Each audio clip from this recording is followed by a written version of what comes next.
Shalom, kasih karunia dan damai sejahtera dari Tuhan kita Yesus Kristus ada dalam kehidupan saudara semuanya. Kita berjumpa kembali dalam renungan mingguan hari ini, Rabu 21 September 2022. Renungan didasarkan dari kitab Mazmur, pasal 106, ayat 45 sampai dengan 48. Sebelum kita merenungkan sabdanya, mari kita menyatukan hati di dalam doa.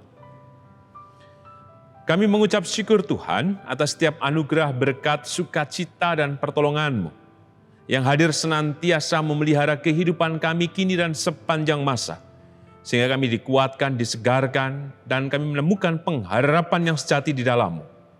Maka kebenaran sabda-Mu yang hendak kami renungkan bersama adalah kebenaran yang menjadi topangan, harapan, kehidupan kami. Untuk itu Tuhan, kami yakin firman-Mu terjadi atas hidup kami, maka bukalah tubuh jiwa roh kami, supaya kebenaran-Mu terjadi atas kami. Dan mohon ampun ya Tuhan atas setiap pelanggaran dan dosa yang sudah kami lakukan.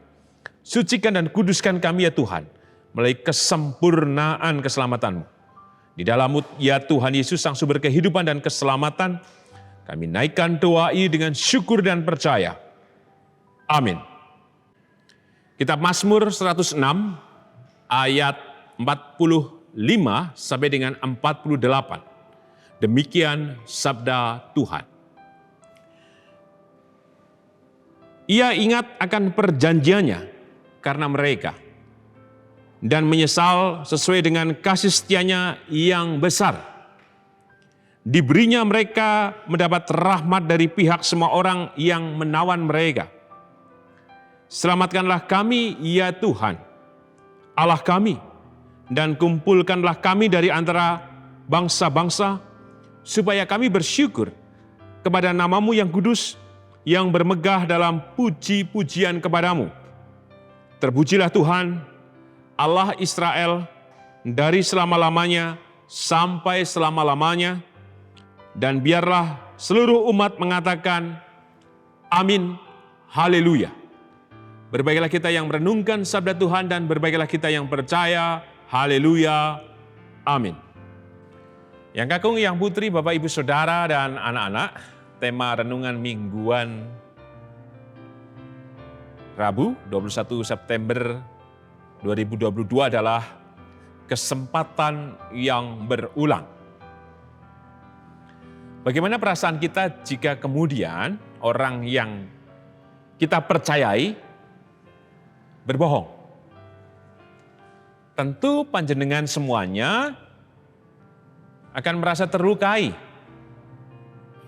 Padahal kita sudah dengan sungguh-sungguh mempercayakan semuanya. Tetapi ternyata di belakang ia mengatakan berbeda dan tindakannya tidak sesuai dengan yang kita harapkan. Terluka. Dan untuk memulihkan kepercayaan tidak gampang. Persis dalam kehidupan rumah tangga. Jika di antara pasangan salah satunya kemudian berselingkuh, saya yakin tidak dengan gampang pasangannya akan memaafkan, menaruhkan kepercayaannya kembali. Atau kemudian membangun kehidupan rumah tangga yang menjadi baik kembali butuh sebuah perjuangan. Karena sudah ada noda. Persis pula jika kemudian kita memperhatikan yang lain. Kita menolong, membantu, dan semuanya kita openi. Tetapi ternyata yang kita tolong malahan ngerasani di belakang, tidak bersyukur, bahkan mungkin seperti melupakan apa yang pernah kita lakukan. Saya yakin di antara panjenengan semuanya ada yang pernah merasa demikian. Maka keloro-loro, sakit. Ada juga yang ya sudahlah, menenteramkan batin tanpa emosi, dan kemudian pilihannya lagi ditulung malah mentung. Ada yang akhirnya menghentikan bantuannya atau tetap terus, toh motivasinya membantu. Orang mau merespon apa terserah. Gambaran-gambaran ini menjadi pengantar dalam kitab Mazmur yang kita baca di pasal 106. Di judul perikopnya sangat menarik. Kasih setia Allah dan ketegaran hati Israel. Kasih setia Tuhan berarti bulat, utuh, tak terbantahkan, tak tergoyahkan untuk kehidupan bangsa Israel. Dan kemudian ada kalimat ketegaran hati bangsa Israel. Bukan menunjukkan bahwa bangsa Israel itu tegar dalam arti mengikut setia Tuhan. Justru di pasal ini menjelaskan berbagai tindakan yang dilakukan bangsa Israel justru melukai hati Tuhan. Karena berkali-kali mereka berkhianat, berkali-kali mereka meninggalkan Tuhan, bahkan berselingkuh dengan Allah lain. Tetapi yang menarik adalah ketika Tuhan berinisiatif, Tuhan tidak menghentikan inisiatifnya dengan janjinya yang kekal. Sekalipun pula bangsa Israel terus melukai hati Tuhan. Tetapi kembali, kesejatian Tuhan dinampakkan dengan kasih-Nya yang kekal. Kita perhatikan ayat yang ke-45. Ia ingat akan perjanjiannya karena mereka dan menyesal sesuai dengan kasih setianya yang besar. Harusnya yang merasa bersalah itu kan bangsa Israel. Tetapi yang menarik adalah justru Tuhan menyesal. Bukan menyesal mencipta bangsa Israel. Tetapi di mana Tuhan tidak mau umat pilihannya kemudian menderita. Sehingga ia mengambil tindakan dengan kasih setianya untuk menyelamatkan. Inilah yang jadi pesan pertama bagi kita bersama. Sekurang-kurang ajarnya kita kepada Tuhan, melukai hati Tuhan, perbuatan kita yang menyimpang dan lain sebagainya. Yakinlah janji Tuhan itu kekal untuk kehidupan kita bersama. Tapi bukan berarti ia yang murah hati menjadi murahan. Maka jangan pula permainkan Tuhan. Yang kekal dengan janjinya sesungguhnya menunggu dan mengundang kita untuk berbalik kepadanya. Untuk itu, apapun kita dan apapun yang sudah kita lakukan, mari kita mengingat Tuhan. Mari kita datang kepada Tuhan. Mari kita kembali menyerahkan itu kepada Tuhan. Supaya segala sesuatunya, bukan kita dengan kemampuan kita, kekayaan kita, kepandian kita dan sebagainya.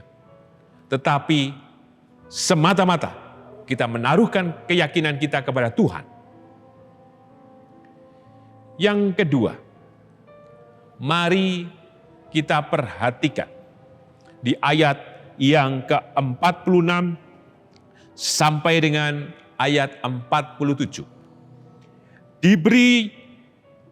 Diberinya mereka mendapat rahmat dari pihak semua orang yang menawan mereka. Selamatkanlah kami ya Tuhan Allah kami, dan kumpulkanlah kami dari antara bangsa-bangsa, supaya kami bersyukur kepada nama-Mu yang kudus dan bermegah dalam puji-pujian kepadamu. Tadi yang pertama soal janji yang kekal, yang kedua pada pengharapan Tuhan mengalirkan terus-menerus rahmat-Nya. Rahmat yang berbicara pada topangan pemeliharaan kasih setia yang tak pernah berhenti. Untuk itu pula dalam pesan yang kedua ini, mari kita harus tetap setia mengikuti Tuhan. Percayalah, rahmat Tuhan itu berbicara atas kehidupan kita. Mungkin kadang kita jengkel dengan Tuhan. Kenapa saya menderita terus? Kenapa doa saya sepertinya tidak terjawab? Kenapa hidup saya semakin menderita? Kenapa saya tidak lebih baik, tidak lebih bahagia dibandingkan dengan yang lain?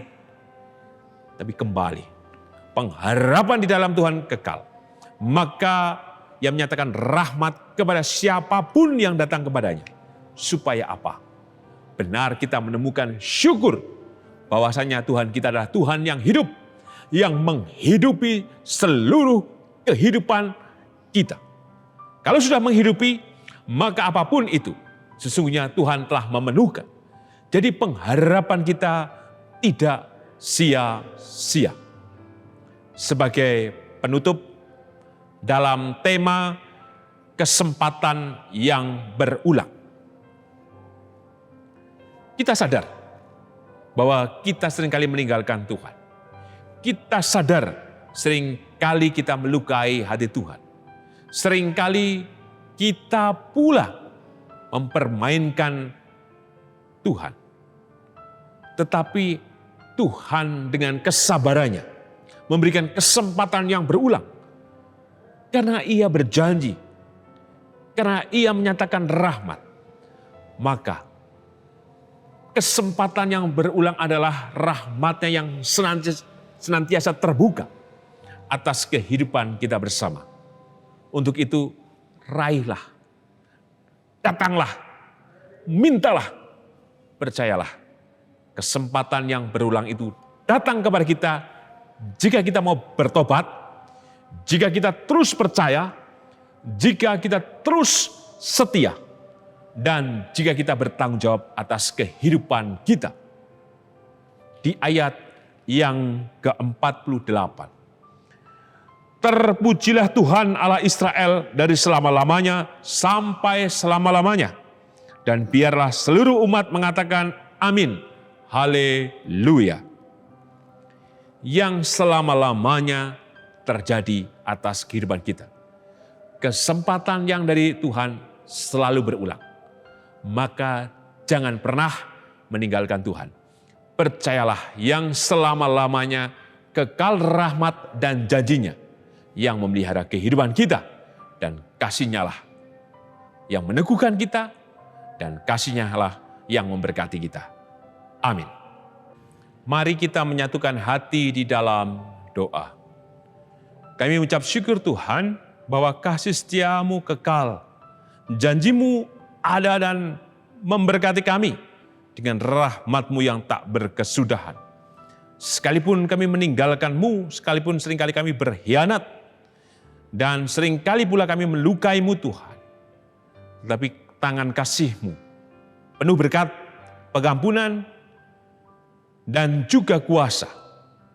Dengan anugerah-Mu menyelamatkan kami. Untuk itu mampukan kami untuk terus percaya. Dengan kesabaran-Mu Engkau memberikan kami kesempatan yang berulang. Teguhkan kami Tuhan. Untuk kami setia dan percaya kepada-Mu senantiasa dalam segala masa dan peristiwa. Karena Engkau besar anugerah-Mu dalam kasih setia-Mu itu Tuhan, maka kami yakin Engkau memberkati kehidupan hamba-hamba-Mu, khususnya Bapak dan Ibu Priyono, Ibu Ami Birowo, anak Moresia, Ibu Sri Utami Suprapto, Bapak Ngatimin, Bapak Budiandono, Bapak Cahyo Muntari, Bapak Wilson Siagian, Ibu Arjuni Prastyorini, Bapak Saharun, Bapak Siswa Prayitno, Bapak Warsito Utomo, Ibu Endang Joko Triyono, Bapak Larbadio, Bapak Prayitno Hadi, demikian juga Ibu Rusmiati Buyung, Ibu Sarno, Ibu Tugira Sariman, Ibu Suparmo, Ibu Rusmiati Suhardi, Ibu Mur Jangkung, Ibu Endang Karno, Ibu Joyo Pawiro, Ibu Kun Mariatin Subardi, Bapak Sadal Paulus, Bapak Christian Dauribu, Bapak Elias Sariman, Bapak dan Ibu Sunarto Saputro, Bapak Repin Sukarsono, Ibu Mardi Utomo, Ibu Yatmiartini Rusdi, Bapak Suprapto, Ibu Suwarsi Rahayu. Kami percaya Tuhan, pertolongan-Mu dan berkat-Mu hadir atas kehidupan hamba-hamba-Mu ini. Kau memberikan kekuatan, memberikan rahmat, bahkan Engkau menyatakan kuasa atas kehidupan hamba-hamba-Mu ini Tuhan. Demikian seluruh keluarga yang mendampingi, berikan kekuatan, kesabaran, ketenangan, dan berkat-Mu melimpah. Kami juga berdoa untuk setiap kerinduan, harapan, pergulatan, pergumulan yang sedang kami hadapi, kesusahan, tangisan, kedukaan, bahkan keputusasaan kami Tuhan, tolonglah kami. Kami yakin Engkau menguatkan, kami yakin Tuhan Engkau menyatakan berkat kuasa untuk kami. Sehingga kami diyakinkan, diteguhkan bahwa kuasa-Mu tak pernah terlambat, berkat-Mu mengalir berlimpah atas kami. Tolonglah kami Tuhan, karena sempurnalah kasih-Mu untuk kami. Demikian juga untuk anak-anak dan cucu kami, berkati mereka Tuhan dalam kehidupan rumah tangga mereka, dalam pekerjaan mereka, dalam pendidikan mereka. Tolonglah Tuhan, kami percaya. Kami percaya juga Tuhan Engkau memberkati kehidupan bergereja di GKJ Sarimulyo. Kasih-Mu nyata, berkat-Mu hadir kekal untuk kehidupan bergereja di GKJ Sarimulyo. Demikian untuk bangsa dan negara kami yakin Engkau memberkati Tuhan bangsa dan negara kami dengan kasih setia-Mu, dengan kesejahteraan dan ketentraman. Kami yakin Tuhan, Engkau memerdekakan bangsa kami dengan anugerah, kuasa dan mukjizat-Mu. Kami juga berdoa untuk perdamaian dunia. Kami yakin Tuhan peperangan antara Rusia dan Ukraina segera berhenti. Tolonglah ya Tuhan, kami percaya. Di dalam-Mu ya Tuhan Yesus, Sang sumber rahmat, kebenaran dan keselamatan. Kami naikkan doa ini dengan syukur, berserah dan percaya. Amin. Tuhan Yesus memberkati Eyang Kakung, Eyang Putri, Bapak Ibu Saudara dan anak-anak kini dan selamanya. Amin.